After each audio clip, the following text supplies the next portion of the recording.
At 1 a.m. on Christmas morning, 1945, the Sodder family's home erupted into flames. But 5 of their 10 children didn't burn. They vanished. Fayetteville, West Virginia was still. Snow blanketed the ground, Christmas lights shimmered faintly through the darkness. Inside the Sodder home, stockings hung by the fireplace, laughter had only just faded, and the scent of pine still clung to the air. Then, fire. Sudden, violent, and devouring. In just 45 minutes, the entire house collapsed into smoldering ash. George and Jenny Sodder escaped with 4 of their children. But Maurice, Martha, Louis, Jenny Jr., and Betty, aged 5 to 14, were never seen again. Not their bodies. Not their remains. Not even a trace. The fire chief insisted the blaze had been hot enough to cremate the children's bodies entirely. But no bone fragments. No teeth. No skulls. Not even charred clothing. Nothing. That's when the questions began. Why had the lights in the house stayed on for several minutes after the fire started, despite claims of an electrical fault? Why had the family's ladder, normally stored beside the house, vanished that night, only to be found down an embankment, 75 feet away? Why had a phone repairman later confirmed the Sodders' phone line was cut, not fire damaged? And what of the strange phone call at 12:30 a.m. just 30 minutes before the blaze? A woman's voice asking for a name no one in the house recognized. Laughter and clinking glasses echoed in the background. George Sodder had hung up, unsettled but unaware that his world was about to collapse. There were other oddities. A man had tried to sell the Sodders life insurance just weeks earlier, and when George refused, the salesman reportedly warned him. Your house is going to go up in smoke, and your children are going to be destroyed. A threat? A premonition? Or something darker? George Sodder was no ordinary man. A proud Italian immigrant, outspoken in his criticism of Mussolini, a dangerous stance in a community laced with old loyalties. He had enemies. But could political tension lead to the calculated disappearance of 5 children? The fire, officially, was ruled accidental. Faulty wiring. But the Sodders never accepted that. Not with so many loose ends. Not with so much that didn't add up. After the fire, Jenny began conducting her own research. She read about house fires. She wrote to crematoriums. She discovered that bones always remain after a fire. Even at 2,000 degrees, for hours on end. Yet the Sodder home had burned for just 45 minutes, and was never nearly that hot. Then came the sightings. Strangers claimed to have seen the children, alive, being driven away in a strange car. Others swore they saw them at a rest stop, looking disoriented. One hotel maid insisted she served breakfast to 5 silent children, matching their description the very next morning. Police followed up. Nothing was ever confirmed. The ground where the house stood was bulldozed just days after the fire, sealing the crime scene, forever. But the Sodders refused to give up. They built a new house right on top of the ashes. They planted a garden where the children's bedroom once stood. And then, they erected a billboard, 40 feet wide, along Route 16, bearing the faces of the missing 5. What was their fate? It asked. The billboard stayed up for over 4 decades. And George and Jenny kept searching. But they weren't just fighting time. They were fighting a terrifying question. What if the children weren't dead at all, but taken?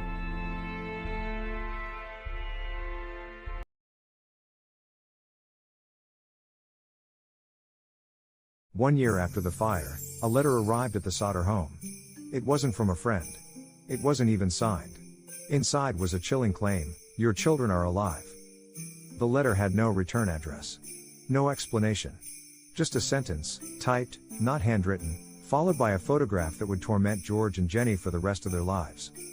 It showed 5 children standing in front of a windowless building. None were smiling. None looked relaxed. And one of them bore an eerie resemblance to Louis Sodder. Jenny studied the boy's face for hours. The same intense eyes. The same tilt of the chin. George agreed, it was him. But where was this photo taken? And by whom? The photo arrived in 1946. But it wasn't the last. Over the years, more messages would follow. Postmarked from different cities, written in broken English, and always cryptic. One, sent from New York, included only a line: I saw them with my own eyes. Another claimed the children were being raised by strangers under different names. A third, even more disturbing, said simply, they want you to stop looking. And yet, the Sodders could never stop. George poured his savings into private investigators. One, based in D.C., claimed he'd tracked the children to an orphanage in Florida, but disappeared before delivering a final report. Another agreed to meet George with evidence, then vanished. No trace. No refund. Jenny, plagued by grief and sleepless nights, took to wearing black every day. For decades, her mourning never ceased. But it wasn't just sadness that consumed her, it was doubt. Doubt that the official story was anything but a lie. Meanwhile, the inconsistencies around the fire refused to stay buried. The Christmas lights had remained on, meaning the electrical system hadn't shorted. The smell of burning flesh, so distinct and unforgettable in fatal house fires, was never present that night. And then there were the reports, dozens of them, of a mysterious man seen stealing tools from the Sodder property in the days leading up to the fire. Some claimed he was a telephone worker. Others said he had no uniform. Police never identified him. Years passed, and so did the rumors. One neighbor claimed to have seen men tossing something onto the Sodder roof just before the blaze. Another said a group of strangers had been seen parked near the house at midnight, watching. And then came the theory that would shatter the very foundation of the investigation. The fire was never meant to kill, it was a distraction. George believed it. He always had. And he wasn't alone. One retired fire chief, who had been prevented from taking part in the original response, confessed privately to a friend that he believed the fire had been staged. The timing. The location. The way the lower level had collapsed so rapidly while leaving the upstairs unscathed. It was like a curtain, he said. Something pulled down quickly to erase a moment. But what moment? What had happened between the time the children said goodnight and the moment the fire broke out? And then, there was the bus driver. He claimed to have seen a group of young children peering out the back of a car speeding away from Fayetteville around 1:30 a.m., right as the Sodder home collapsed into embers. If true, the children had been removed from the house before the fire even reached their room. But if someone had taken them, who?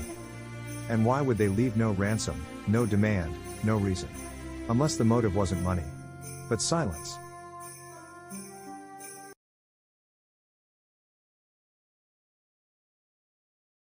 A billboard loomed over Route 16 for decades. 5 small faces, frozen in time, stared down at passing cars.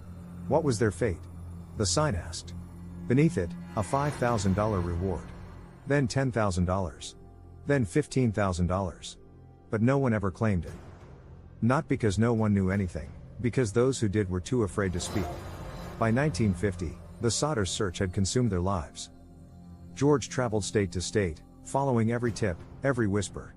But each time he got close, the trail turned to smoke. One woman in St. Louis claimed she'd overheard a conversation in Italian between 2 men discussing the Sodder children, hidden in plain sight. George rushed there. But the woman vanished before he arrived. In Texas, a bartender swore he served a group of 5 quiet kids traveling with 2 men who watched them like hawks. He gave George a napkin with one word scribbled on it: Bear. George drove to Bexar County, but the lead went cold. Even more unsettling were the reports of adults claiming to be the Sodder children, decades after the fire. In 1967, a letter arrived in the Sodders' mailbox. No return address. Just a Kentucky postmark. Inside was a single photo of a young man, maybe in his late 20s. On the back, someone had written, Louis Sodder. I love brother Frankie. Elil boys. A90132 or 35. Jenny stared at it for hours. It was him, same dark curls, same sharp eyes. Older, yes. But unmistakable. George agreed. They had it framed, placed beside the other pictures. And then they sent a private detective to Kentucky. He left Fayetteville with promise. He never returned. Calls to the agency went unanswered. No follow-up. No report. The man was gone. As if swallowed by the same shadow that had taken their children. Still, the Sodders refused to let go. They wrote to the FBI. J. Edgar Hoover responded personally. He sympathized, but declared it a local matter. The Fayetteville police, meanwhile, insisted there was no evidence of foul play. No reason to reopen the case. They called it a family tragedy, and nothing more. But George kept digging. He began to suspect the Italian mafia, perhaps retaliation for his anti-Mussolini views. He believed the children may have been abducted by someone within the Italian immigrant community and raised under new identities. It was plausible. It was chilling. It was possible. But if that were true, why did no one ever come forward? The deeper George went, the darker the trail became. Contacts warned him to stop asking questions. Letters arrived at odd hours, some blank, some bearing only threats. One read, "You're not supposed to know. Let it die with the fire." Then, something even more unsettling happened. In 1975, a woman came to the new Sodder home. Middle-aged. Quiet. She said she'd been adopted as a child. Said her memories were fractured. Said she remembered fire, stairs, and a man yelling in Italian. She wept. She said she thought her name used to be Martha. Jenny brought out photographs. The woman stared. She couldn't say for sure. But when she saw the billboard picture, she whispered, "That feels like a nightmare I've had for years." She left a number. It was disconnected the next day. The Sodders were being led in circles, by chance, by design, or by something far more sinister. And George began to fear the truth more than ever before. Because what if the fire had only been the beginning?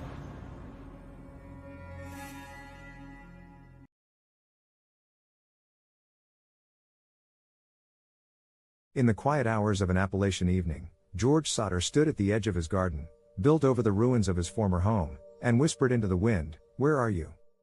By now, nearly 3 decades had passed. His hair had grayed, his step slowed. But the fire in his eyes never dimmed. He still believed, knew, his children hadn't died in that fire. But with each passing year, so did the hope of ever proving it. The official silence had grown louder.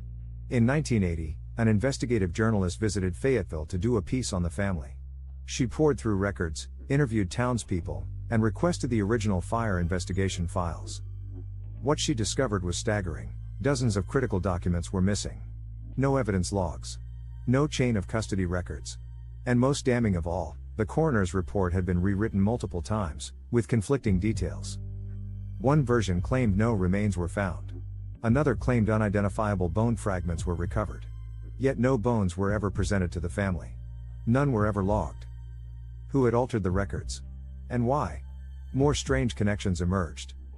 The fire chief, F.J. Morris, who had initially told Jenny he'd found a heart in the ashes and buried it in a box, later confessed that the heart was actually a beef liver, deliberately planted in the debris to give the family something to bury. When questioned by state police, Morris claimed he was only trying to comfort the Sodders. Comfort? By faking remains? George was furious. Not only had the truth been obscured, it had been manipulated. And as the layers peeled back, a deeper, more disturbing truth began to emerge. Multiple people had knowingly lied to the family. And none of them were ever held accountable. Then came the boy in Charleston. In 1985, a woman contacted the Sodders after seeing their billboard. Her son, she said, had been adopted in mysterious circumstances. No birth certificate. No known parents. Just one vague memory, being pulled from a house in flames as someone shouted his name, Louis. George, now in his late 80s, drove to meet him. The young man was quiet, polite, and oddly familiar. George asked about his memories. He spoke of being taken in the middle of the night. Of strangers. Of fear. But most telling of all, he had a burn scar on his lower back. Shaped like a rope. George begged him to take a DNA test. The young man refused. And then, he disappeared. The billboard was defaced the next week. Someone had thrown red paint over the children's faces. The police called it vandalism. George called it a warning. That night, Jenny, now a frail woman in her 70s, woke to the sound of glass breaking. A rock had been thrown through their window. Attached to it was a note, "You're digging up ghosts." But there were no ghosts here. Only questions that refused to stay buried. Why did so many who came close to helping the Sodders vanish into obscurity? Why were key witnesses silenced or discredited? Why did a small-town tragedy reek of a much bigger cover-up? George died the following year. His last words weren't of goodbye, but of Maurice. Martha. Louis. Jenny. Betty. He believed they were still alive.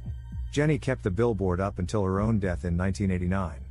But the final photo, the one of the man believed to be Louis, remained on their mantle, framed in black. It had never been identified, never traced. And yet, its eyes still seemed to be watching.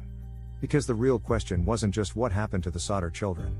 It was how many people made sure we'd never know.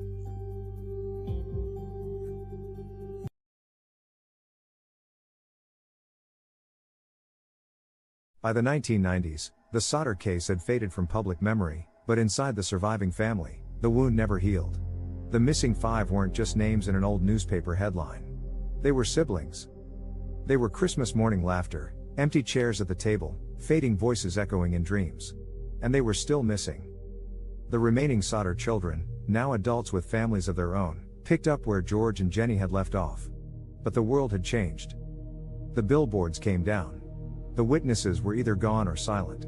Yet the story still leaked through, like smoke under a closed door. One of George Jr.'s daughters, Sylvia, now a grown woman, made it her life's mission to preserve the story. "My mother never stopped crying," she said in an interview. "Not until the day she died." Sylvia began digging into her grandparents' files, boxes of handwritten notes, yellowed maps, faded photographs, and thousands of letters from strangers who claimed to have seen something, heard something, knew something. One name kept appearing: Carlo Marsetti. In 1945, he was a known associate of pro-Mussolini factions in the Italian-American community, men with connections, reach, and a silent code of loyalty. Several tips over the years had linked Carlo to a group that trafficked children out of the US for ideological re-education after the war. Wild speculation? Perhaps. But one of George's letters, written in 1952, noted that a man named Marsetti had been spotted near the Sodder property 2 days before the fire.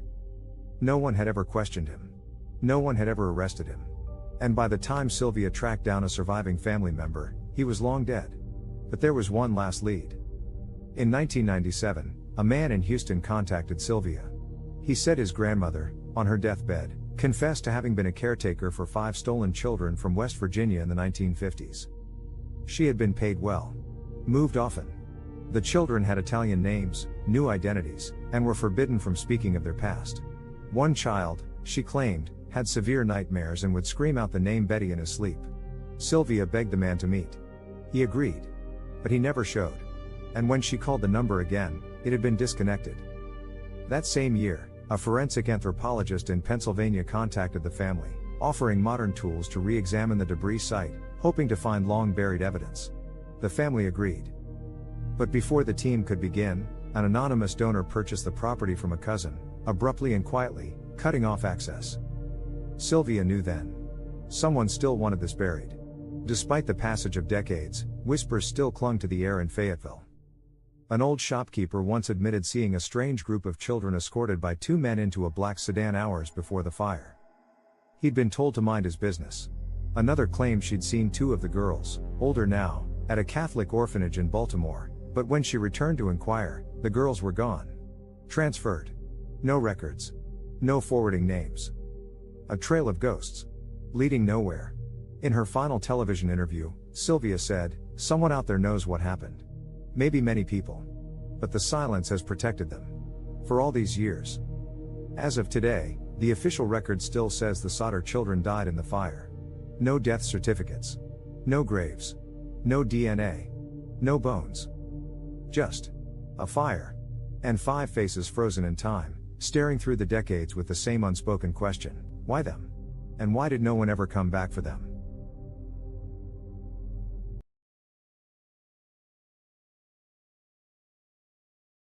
In a dusty attic of a modest home in Fayetteville, a wooden trunk rests beneath layers of time.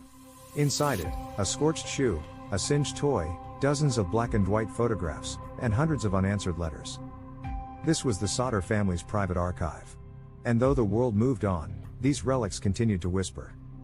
The official story has never changed. 5 children perished in a house fire on Christmas morning, 1945. But no evidence ever proved it. Not a single bone. Not a single confirmed witness. Not a single document tying their deaths to the fire. Instead, the Sodder story became something else, a haunting. Not of ghosts, but of memory. Of questions. Of a grief that refused to die. In 2012, a group of forensic scientists attempted to bring closure. Using satellite imaging and ground-penetrating radar, they examined the site where the Sodder home once stood. There were anomalies, disturbed earth where none should have been, and no indicators of human remains in the supposed death zone of the fire. It raised more questions than it answered. But by then, most of the original witnesses were dead. The files, missing. The police uninterested. And the town, unwilling to reopen the past. Even so, Sylvia, the youngest Sodder child, who had survived the fire as a toddler, continued to speak out. Into her 80s, she still made public appeals, posted online, granted interviews. "I don't need to know who did it anymore," she said softly during a 2021 podcast. "I just want to know. Were they okay?" She passed away in 2023. And with her, the last living link to that tragic night was gone. But something extraordinary happened just before her death. A DNA sample she had submitted years earlier to a public database finally triggered a partial match. A young man in Illinois, with no known family history, matched markers consistent with the Sodder line. A media frenzy followed. Reporters flooded the town. Could this be the break the case had waited for? The man, adopted at birth, agreed to further testing.